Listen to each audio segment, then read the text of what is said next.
बड़ा कमाल का दौर आया मेरी ज़िंदगी में। लोग कोरोना से ज़्यादा मेरी बातों से डरते हैं।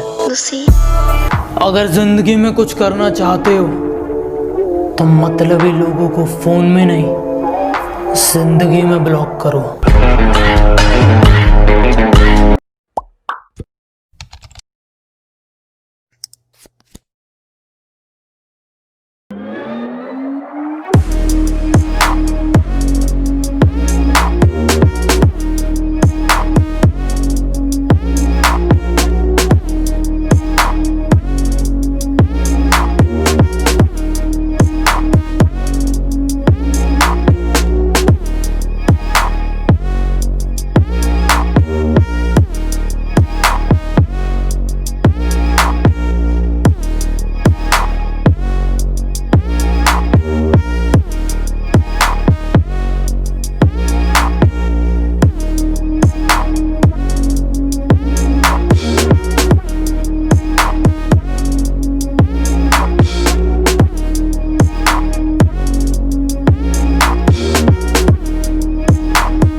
कमाल का दौर आया मेरी जिंदगी में। लोग कोरोना से ज्यादा मेरी बातों से डरते हैं।